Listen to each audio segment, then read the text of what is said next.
દહેજ ભૂતનાથ મહાદેવ મંદિરની બાજુમાં આવેલ ઝૂંપડામાંથી ગણનાપાત્ર ભારતીય બનાવટના વિદેશી દારૂનો જથ્થો શોધી કાઢતી દહેજ પોલીસ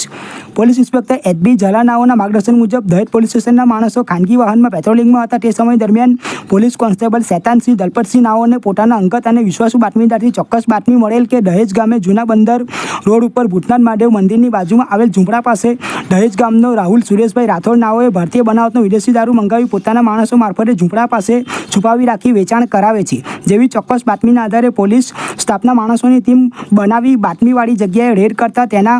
દહેજ ગામે જૂના બંદર રોડ ઉપર ભૂતનાથ મહાદેવ મંદિરની બાજુમાં આવેલ ઝૂંપડાની આજુબાજુ તપાસ કરતા મીણિયાના બેગો પડેલ જણાયેલ હતા. સદર મીણિયાના બેગોમાં ચેક કરતા ભારતીય બનાવટની વિદેશી દારૂની કાચ તથા પ્લાસ્ટિકની તથા 3 બિયર મળી કુલ નંગ 1763ની કિંમત રૂપિયા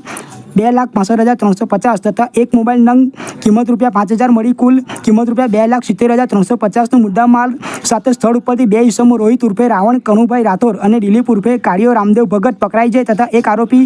રાહુલ સુરેશભાઈ રાઠોડને વોન્ટેડ રાખી જેઓ વિરુદ્ધ પ્રોહિબિશન એક્ટ કલમ મુજબનો ગુનો દાખલ કરી કાયદેસર કાર્યવાહી કરવામાં આવેલ છે.